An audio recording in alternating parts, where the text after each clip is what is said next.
What's going on, guys? This is a trade breakdown of the trade that I took on YM. I was able to catch 80 points, and let's get right into it.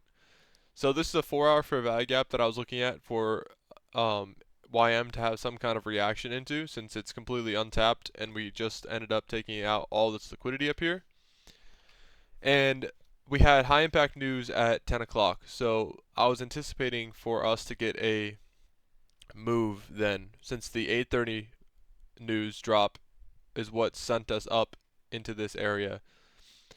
So if you look at the 1 hour, this is what kind of happened. The entire bullish move happened overnight, unfortunately, and that 8:30 candle was pretty strong as well. So you can see here's that 8:30 candle.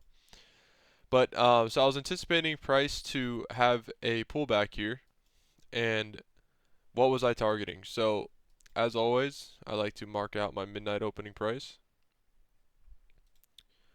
and the all I was waiting for was the higher time frame to align with the lower time frame. Since I was looking for a bearish setup to form inside of this 4-hour fair value gap, this is what I was looking at.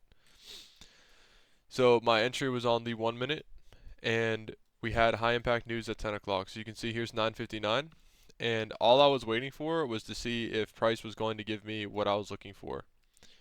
I was looking for those hints, and a hint would be a change in the state of delivery, which we got right here, a market structure shift, which we got right here, and we have, more importantly, we have SMT. So ES and NQ made higher highs, while YM failed to do that. And it's very important to short the weaker asset or long the stronger asset, in my opinion, because you have to take, and if you don't long or short the weaker asset, then you have to be taking partials at the 50% of the range. Regardless if there's liquidity below, you should always be taking partials if you have multiple contracts at the 50% of the range, because you don't know if it's going to go lower. And that's where bullish or more bearish SMTs form.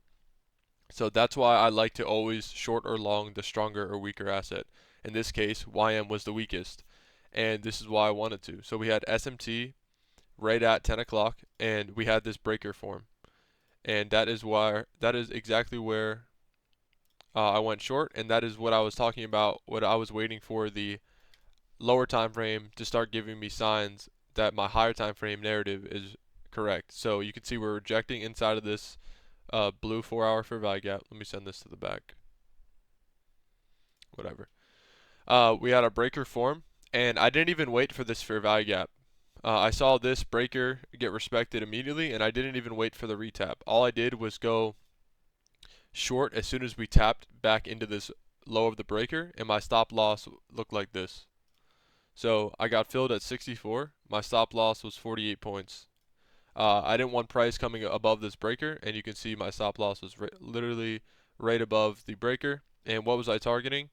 Initially, I was going to target this low, but the RR wasn't as good, so I wanted to see if I could um, get a few extra more points. So I was targeting 80 points on YM, and also I was targeting that because I was looking at NQ as well at the same time. And this is the swing low that I was anticipating for NQ to draw to. So you can see this is a 5-minute swing low, and price took that out and then immediately started showing some rejection, and that's why I wanted to short YM since it was the weakest asset. So if I play this, my TP got hit, 80 points right there, and if I continue to play price, you can see how much weaker YM is here compared to these. So YM is completely filled in this fair value gap, and if you look at NQ, it didn't even come close. So that's why you have to take partials at 50% of the range, and this is what 50% of the range looks like. Look where we bounced from. This is what I'm talking about. This is a perfect representation of why you have to be taking partials at 50% of the range. Regardless of where you think it's going, price does not have to do what you think it's going to do. So if you want to be safe, then you should be taking profits at 50% of range, especially if you're shorting the stronger asset. I'm just putting that out there. I keep repeating it because it's very important. It can save you from having false anticipation of where price is going to go and false hope, right? So I got out right there. I only had one contract, and that was my only trade this day.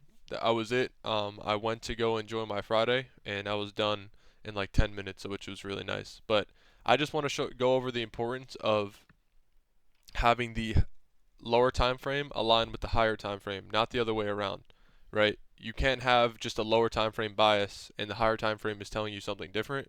That's when you're going to mess up. That's when your trades are not going to work. You're not on sides with smart money. But I want to keep this short and simple. This was how I was able to catch 80 points on YM, and just using simple PD arrays and just having the higher time frame align with the lower time frame. But hope you guys enjoyed this video, and I'll see you in the next one.